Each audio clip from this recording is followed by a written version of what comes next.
Él es un viejo luchador por los intereses del IES, es presidente del colectivo ciudadano Frente Nacional por un Nuevo IES y también presidió esa iniciativa popular ciudadana para tratar de reformar, entre otras cosas, la estructura del directorio del Instituto Ecuatoriano de Seguridad Social, así como la Ley Orgánica de Seguridad Social. ¿Cómo se encuentran las cosas? ¿Cómo están avanzando las cosas tras la denuncia presentada en contra del presidente de la República, licenciado Yanes? Buenos días, estimado Gustavo. Un cordial saludo a la audiencia, muy amable por la invitación. Bueno, nosotros hace una semana con el doctor Moscoso presentamos un nuevo escrito a la Corte Constitucional porque nos llegó la copia de un oficio que había presentado el 9 de julio la Presidencia de la República a través de la Secretaría Jurídica de la Presidencia, solicitando una extensión del plazo para, para poder cumplir la sentencia de la Corte Constitucional. Tome en cuenta, Gustavo, de que la sentencia de la Corte se refería exclusivamente al artículo 7, es decir, el proyecto de ley tiene que referirse al artículo 7, ¿ya?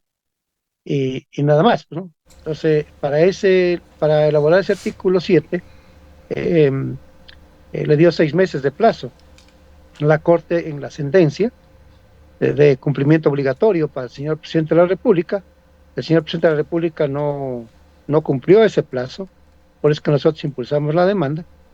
Pero como digo, tuvimos conocimiento de esa comunicación y referente a eso, le enviamos nuestro escrito a la Corte, haciendo mención a la causa, por supuesto, porque el documento que entrega la Presidencia de la República a la Corte Constitucional lo hace como una acción de carácter administrativo, pero la Corte, que nos suele comunicar a nosotros como somos parte vinculante, no nos informó de ese oficio porque lo consideramos de que no es parte de la causa, ¿no? Porque no lo presenta a la presidencia en ese estilo, sino solicitando un plazo, ¿no? Entonces, la Corte, eh, como digo, no le acusa, le da fe de presentación, de haberlo recibido al oficio, eh, pero nada más, ¿no? A nosotros nos llegó por otra fuente la copia de ese oficio, ¿no? Así que ellos están haciendo todo un relato, toda una narrativa extensa, todo un discurso elocuente de que no tienen los recursos para financiar este proceso, dicen las autoridades del IES. Las autoridades del Ministerio de Economía y Finanzas le dicen a la Presidencia de la República que ellos, por su deber, por su obligación, si se presenta un caso como estos, el gasto lo pueden incluir en el presupuesto general del Estado. Es decir, el Ministerio de Finanzas, de Economía y Finanzas, de lo que le notifica a la Presidencia de la República, no ve ninguna dificultad, ninguna traba, ningún obstáculo para incluir el gasto entonces dentro del presupuesto general del Estado y no del Seguro Social, porque en el caso del Seguro Social se lamentan de que va a causar un gasto que por aquí, que por allá, una serie de un discurso que no tiene fundamento, porque nosotros en la parte económica, mire que luego de exigirle al Consejo Nacional Electoral en la Comisión del Derecho al Trabajo y la Seguridad Social, nosotros le dijimos, yo le dije a la comisión y a la señora presidenta del Consejo Nacional Electoral que tiene que presentar cifras reales de cuánto costaría el proceso. En principio dijo que eso costaba 35 millones de dólares. Y entonces yo le dije a la señora, si no vamos a elegir presidente de la República, no vamos a elegir alcaldes, ni prefectos, ni asambleístas, ni juntas parroquiales, nada de eso. O sea, es una elección de dos vocales adicionales del Consejo Nacional Electoral. de Sí, sus perdóname aquí un principales y paréntesis. alternos, ¿Sería factible, posible, si es que hubiera la voluntad de que se mezcle también esta elección con la consulta popular programada para el 14 de diciembre? exacto, podría ser incluso, podría ser. Eh, Estaba yo pensando la semana pasada justamente lo que usted acaba de mencionar y, y estamos, voy a consultarle ahora al doctor a mediodía a ver si podemos incluir un- una edición como estas, ¿no? Para que entonces se aproveche de eso, juntando una papeleta muy pequeña, ¿no?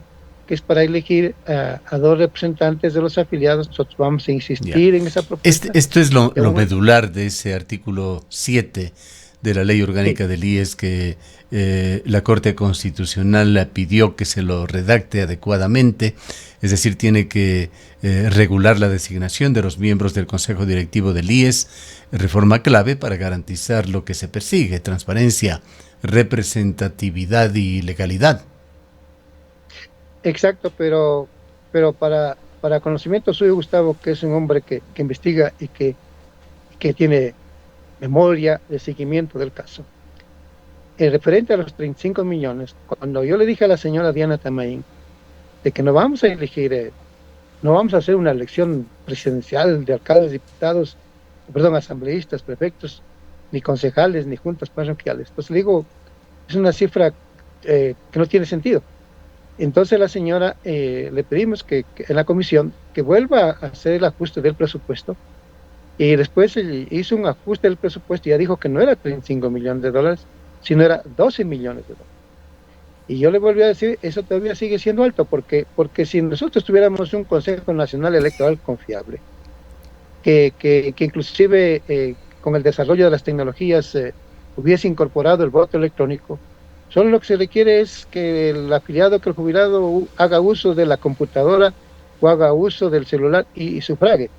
Pero como no tenemos eso, y lo que hace, y nosotros no tenemos confianza en el Consejo Nacional Electoral, por eso es que no insistimos en eso, ¿no? Porque eso sería lo correcto, ¿ya? Pero nosotros andamos muy atrasados en esta cosa, no hay confianza incluso de lo que hace el propio Consejo Nacional Electoral de manera rutinaria, menos todavía usando tecnologías para hacer una cosa como esta. Bueno, volvieron a hacer el ajuste, creo, Gustavo. Ya no dijeron que era 12 millones de dólares, sino que era 5.300.000 dólares aproximadamente. Entonces, nosotros tenemos, más o menos serían electores en cuanto a los afiliados y jubilados, cerca de 4 millones de personas, cerca de 4 millones de personas, ¿no? Si solo hiciéramos que vote los eh, afiliados y jubilados, el costo anual por cada afiliado, por cada jubilado, no excedería de los 40 centavos. Al, a, a los 4 años, como cada 4 sería la elección, el costo sería aproximadamente de $1.60, ¿no? Entonces yo le dije a la señora Tamaín en esa reunión que eso cuesta menos que una cajetilla de tabacos. Entonces ella me dijo, yo no fumo. Claro, yo tampoco fumo, pero una cosa como esa, o sea, no tiene un exceso de costo, pues, ¿no? Y luego, si nosotros incluyéramos a los más de 2 millones de empleadores, ¿no? El costo es más o menos 10 centavos, porque lo que tengo que dividir son los 5,3 millones de dólares, los 5.300.000 dólares para el número de electores, y que esa elección es voluntaria, no es obligatoria, ¿no? Entonces, en los que nosotros estamos a la espera, querido Gustavo, estimados afiliados y jubilados, nosotros estamos a la espera de que la Corte se pronuncie. Sé que el día de hoy la Corte va a tener sesiones por las demandas de inconstitucionalidad de las leyes que se aprobaron en la Asamblea, esta ley de integridad pública, esta ley de inteligencia, esta otra ley del tema de áreas protegidas. La Corte seguramente están en ese trámite en esta semana. Entiendo yo que a lo mejor puede ser por la primera o segunda semana de septiembre que la Corte se pronuncie, porque aquí hay un caso de fondo, como lo hemos dicho. Si no se hace esta reforma, significa que los actuales vocales del Consejo Directivo del IES, tanto de los empleadores como de los asegurados, ellos se pueden quedar de manera indefinida en sus cargos. Hay decisiones de tipo o que inciten a actuaciones de tipo ejecutivo que podría tomar la Corte Constitucional. La Corte, por lo general, es sumamente estricta con el cumplimiento de sus disposiciones y de los términos y plazos. Sí, ahora será más que nunca todavía con el incidente que pasó. Seguramente ahora va a ser mucho más exigente la Corte. Lo que consiguió el presidente dentro de esa ingenuidad política quienes conforman el gobierno, lo que generó esa movilización con toda esa ofensa y esa agresión a la Corte, una cosa brutal, bueno, es de que la Corte se unifique. Entonces lo que me hace prever de que la Corte hoy en día va a actuar todavía mucho más monolíticamente, ¿no? Y mucho más cuidadosamente y con todo el rigor que lo tiene la Corte en la Constitución y la ley. Entonces, como digo, serán mucho más observadores, mucho más cuidadosos, mucho más sigilosos, mucho más estrictos, mucho más exigentes, ¿no? A efectos de que se cumplan sus mandatos. Entonces, tras la eventual decisión de la Corte Constitucional del Consejo Nacional Electoral delineando esa elección, licenciado Yanes, ¿algún papel adicional deben jugar otras funciones del Estado, el propio Ejecutivo o el Legislativo? Sí, la Corte, como la Corte ha venido conociendo este caso ya van a ser 2 años, ¿no? Porque recuerde, vamos a entrar al segundo año, perdón, porque recuerde usted que en el año 2024, en abril, perdón, el presidente de la República eh, hizo un veto parcial por inconstitucionalidad parcial y por inconveniencia parcial. La Corte le dijo sobre la inconveniencia parcial, a nosotros no nos corresponde analizar y pronunciarnos, ¿no? Pero sí por la inconstitucionalidad parcial, ¿no? Entonces ellos se pronunciaron, ¿ya? Y allí el actual señor presidente de la Corte Constitucional, en su voto salvado, él mencionó que bien pudo el Ejecutivo ahorrar tiempo y recursos, ¿no? Y hacer un veto, ¿no? Hacer un veto para corregir lo que hizo la Asamblea Nacional. Pero él dejó sentado eso ahí en el escrito. Entonces es un tema que ya lo vienen tratando y allí nosotros en el proyecto de ley que ya se incluyó el tema de la participación del Consejo Nacional Electoral, porque tiene que ser este organismo el que organice un proceso como este, porque hay un mandato constitucional y también en el Código de la Democracia muy claramente dice el artículo 20, numeral 25, que cuando entidades públicas o privadas quieran realizar un proceso de elección interna y requieren de la colaboración del Consejo Nacional Electoral, el Consejo Nacional Electoral tiene que hacerlo. Tiene esa facultad legal, constitucional legal, para organizar procesos como estos. Por eso es que nosotros dejamos planteado de que debe ser, porque no lo puede hacer, el IES no sería el que haga esto, porque sus funciones son otras, ¿no? Pero ya en un caso de una elección, hay una función del Estado, que es la para dejar con claridad a los oyentes, licenciado Yanes, ¿qué expectativas se puede tener esto en términos de una cronología? ¿Para cuándo se podrían cumplir con todos estos pasos? Nosotros, como digo, voy a conversar, porque la semana pasada yo estuve reflexionando, voy a conversar con el abogado para ver si dentro de la causa le podríamos exponer eso a la Corte, o también la Corte, mire que la Corte también podría modular el texto, ¿no? Y el Ejecutivo y nadie podría irse en su contra, porque esa es una atribución de carácter legal. Es más, la Corte ya lo hizo en el año 2019, ¿no? Con otra conformación, ya hizo. Por ejemplo, ella legisló. O sea, cuando Correa derogó el artículo 237 de la Ley de Seguridad Social para eliminar el 40%, bueno, la Corte, a fines del año 2018, lo que hizo es, no le envió a la Asamblea a que haga la reforma, no. Ella cogió e incorporó los contenidos del artículo 237 y lo puso en vigencia y lo publicó en el registro oficial. De manera que ahí, por ejemplo, en nuestro caso, hay ese antecedente, ¿no? La Corte lo podría hacer, así que la Corte tiene una serie de atribuciones, ¿no? Pero claro, también eso es muy respetuosa, canaliza las cosas de manera adecuada y ya veremos, como digo, nosotros tranquilamente podríamos esperar, digo usted, primera, segunda de septiembre, y en el extremo de los casos, hasta fines de septiembre. Yo sé que el caso es clamoroso, porque le cuento, estimado Gustavo, y audiencia, hace unas 2 semanas estuvimos un contacto rápido con el presidente del Consejo Directivo del IES, con el doctor Edgar Lama, y él me decía, sería bueno reunirnos, ¿no? Y yo le dije que sería bueno reunirnos, pero esperemos que la Corte se pronuncie para saber cómo vamos a actuar, porque le digo, si nosotros en este momento nos reunimos, ¿cómo podríamos actuar si no tenemos el pronunciamiento de la Corte? Entonces él lo entendió, lo comprendió, y entonces quedamos en ese acuerdo de que una vez que entonces la Corte se pronuncie, inmediatamente nos reuniríamos, porque yo le dije a él, mire, de nuestra parte, lo que usted va a tener de nuestra parte, empezando por mi persona y por supuesto por mis compañeros, es a colaborar, apoyar toda clase de reforma, que nosotros estamos en eso sumamente conscientes, que si no le hacemos la reforma estructural al Seguro Social, esta cosa no va a cambiar.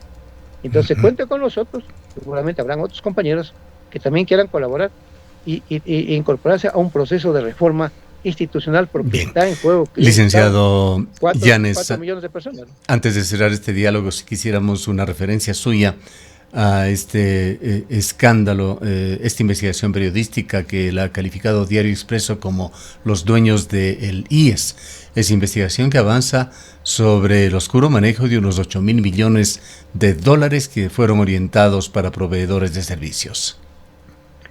Sí, yo quiero felicitar al Diario Expreso. El Diario Expreso ha hecho cosas como estas, ¿no? Ha dedicado investigaciones de varios días y hasta semanas, ¿no? Ya lo hizo una vez cuando yo fui dirigente petrolero, lo hizo como 9 publicaciones, páginas enteras, el Diario Expreso, investigando el tema petrolero, ¿ya? Y ahí dedicó un equipo de periodistas a ese trabajo. Y yo me impresionó el trabajo de Diario Expreso de investigación. Y ahora veo un trabajo en la misma dimensión. Ha hecho un trabajo minucioso. Y como digo, lo felicito al Diario Expreso porque ha puesto el dedo en la llaga, ¿no? Porque como yo me he pronunciado en redes y en los medios, ¿no? Allí hay, ya me equivoco, Gustavo, el tema del dinero es el que corrompe cuando uno no tiene ética, cuando uno no tiene una moral formada en principios, ¿no? El dinero es el que corrompe. Y lo que le tiene al mundo en jaque mate y al Ecuador es el tema del dinero y la disputa del poder económico. Miren, lo que motiva la enorme corrupción del Seguro Social son los cerca de 1.000 millones de dólares de recaudación mensual que realiza el Seguro Social por aportes de los afiliados y de una buena parte de los empleados. Cerca de 1.000 millones. Y entonces, claro, si usted multiplica esa recaudación mensual por ese monto, por los 12 meses, bueno, eso le da sobre los 10.300 millones de dólares, que se aproxima a los 11.000 millones. Entonces, déjenme decirle esta idea. Esto es lo que motiva fuertemente la corrupción. Y por el otro lado, cuando hay compras en medicamentos de 500 millones o de 600 millones de dólares anuales, es el otro rubro que despierta insaciables intereses, ¿no? Y finalmente, el tema de la derivación. Hablar de 8.000 millones de dólares desde el año 2003. Y mire que en eso hay coincidencia, con eso concluyo. Enorme coincidencia, total coincidencia, ¿no? Desde el año 2013 al año 2025. Es decir, en eso han coincidido de manera total los gobiernos de Correa, de Moreno, de Lazo y de Noboa. Exactamente igual. En ese tipo de intereses y de beneficiar a emporios económicos que se han hecho una cosa inaudita, ¿no? Y contradictoria, justamente con el tema de la salud, con el tema de clínicas, ¿no? Que es la cosa más sensible que la persona puede tener con un ser humano, que es cuidarle su salud, ¿no? Y justamente en ese cuidado de la salud, que no lo hacen bien, es en donde está metida la corrupción. Varios médicos y emprendedores se han convertido en millonarios con este tema. Millonarios, tienen 4. Verá, el diario El Universo ya hizo, yo lo publiqué en el libro que está publicado en Amazon. Al 2022 había 6.200 millones de dólares que se derivaron. En los gobiernos de Lasso y Noboa se han incrementado 1.800 millones de dólares, pero es que ahora ya no decimos 6.200 millones, está en mi libro, ¿no? Ahora decimos 8.000 millones. Entonces, con Lasso y Noboa se incrementó 1.800 millones de dólares más. Entonces, mire allí que hay una denuncia muy certera del Diario Universo y también del Expreso. Allí hay una familia que apenas tenía por ahí un centro médico pequeño, ¿no? En tratamiento odontológico, ¿no? Ahora tiene 8 clínicas. Tiene clínicas la mujer, tiene clínicas el esposo, tiene clínicas el hija. Son 8. Al año 2022. Es la misma empresa que contrató a un call service extraoficial que se encargaba de saturar de citas a esta especie de consorcio, por supuesto, muy cuestionable, que se conformó alrededor de esta clínica de atención odontológica. Y de familia, ¿no? De una sola familia, de un solo núcleo familiar, ¿no? Y así como eso, otros, ¿no? Y entonces digo usted, y allí hay dos cosas más. Que es una cosa bárbara. Sucede que la atención médica, por ejemplo, digo usted, odontológica y todas estas atenciones médicas para una atención general de primer nivel, se la puede hacer en tratamiento ambulatorio. Y para eso el Seguro Social tiene pues 101 centros médicos en el Ecuador, entre centros médicos y hospitales, para atender ese tratamiento de medicina general, de medicina de primer nivel. Le advierto que debemos culminar ya el diálogo, licenciado Yanes. Sí, finalmente digo usted, también el haberle metido 3 millones de personas que no son afiliadas al IES, y luego el boicot interno, porque incluso al extremo de dañar los equipos, como lo tengo yo, como tiene Diario Expreso, como lo tiene Diario El Universo. Sí, dañar equipos a propósito. Realmente lamentable, que ojalá cambien algún rato con un consejo directivo más competente, más responsable, más honesto. Gracias por haber estado con nosotros, licenciado Yanes.